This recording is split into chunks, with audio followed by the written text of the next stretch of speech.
Bigfoot, sometimes known as Sasquatch, is a make-believe ape-like creature that is supposed to live in the woods across the continent of North America.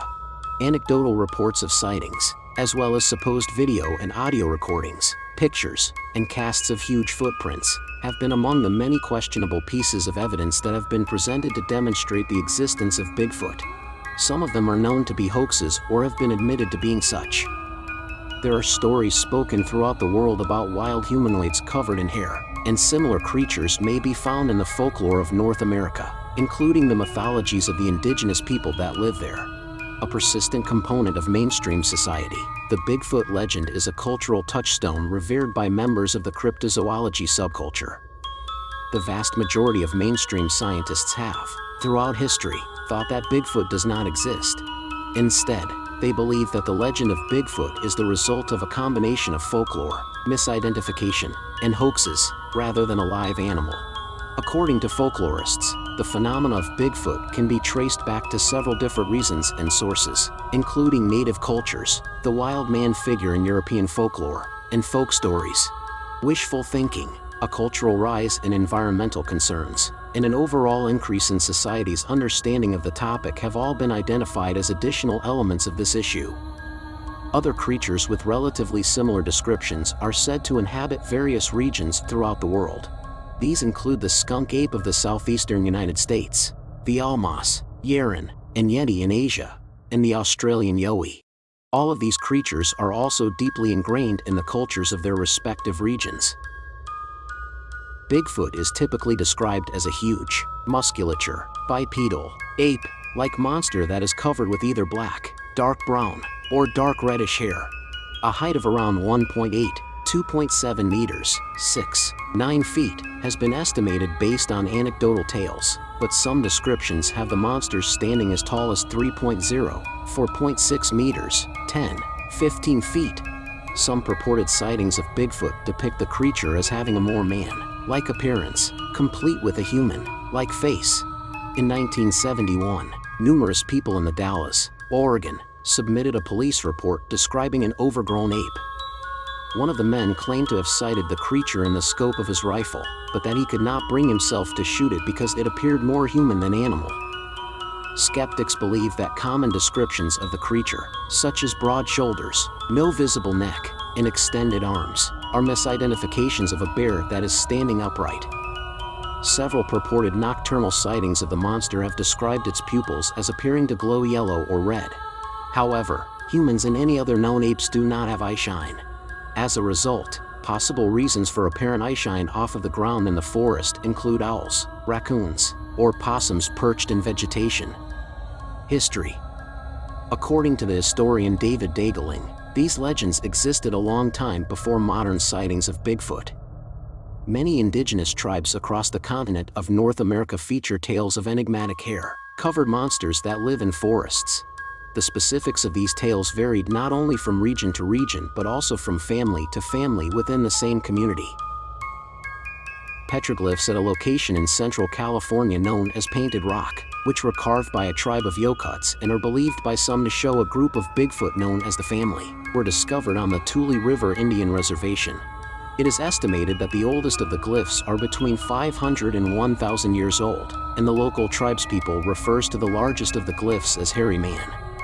During the 16th century, Spanish explorers and Mexican immigrants in California told stories of the Dark Watchers, also known as Los Vigilantes Oscuros.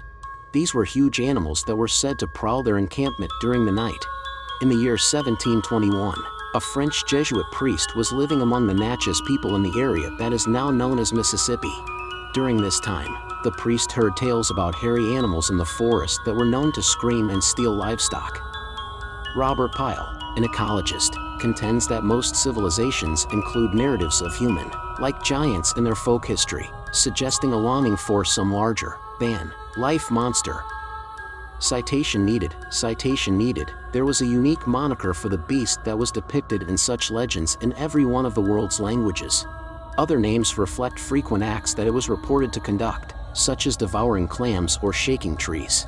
Many of the names mean something along the lines of wild man or hairy man, while other names signify something along those lines. During their conversation in 1898, Chief Michelle of the Nlaka'pamux tribe in Lytton, British Columbia shared such a tale with Charles Hill, tout. Tsmequis are the subjects of legends passed down through the generations of the Lumi people. The tales are comparable to one another in terms of the overall descriptions of Tsmequis, but many particulars, like the creature's nutrition and the things it did, were described differently in the various family histories. Some regional versions of the story talk of more dangerous animals, such as the stiaha or the kiwi, kria, which were nocturnal races. Children were admonished not to say the names of these races out loud for fear that the monsters would come and kidnap them to murder them. The Iroquois recount stories of a violent, hairy giant with rock, hard skin known as the Otnerha or stone giant. However, it is more popularly known as the Janasqua. This giant is called the stone giant. At least 2 giant raiding grizzly bears were widely reported in the media during the latter half of the 19th century and the early 20th century, and each was given the moniker Bigfoot. It was believed that the first grizzly bear to be given the name Bigfoot was slain in 1895 near Fresno, California, after he had been preying on sheep for 15 years. The bear's weight was estimated to be 2,000 pounds, 900 kilograms. The second one was said to have possessed supernatural abilities and operated in Idaho between the Snake and Salmon rivers in the late 19th century and early 20th century. Alleged behavior. Researchers that study Bigfoot claim to have witnessed the creature hurling pebbles as a form of territorial display and communication. Other activities that are said to be communicative include sound strikes delivered against trees or wood knocking. Both of these acts are referred to as wood knocking. In other cases, complete bones of deer have been found hanging from the branches of trees at great heights. A group of amateur Bigfoot researchers in the state of Washington called the Olympic Project claimed to have found a collection of nests in the area.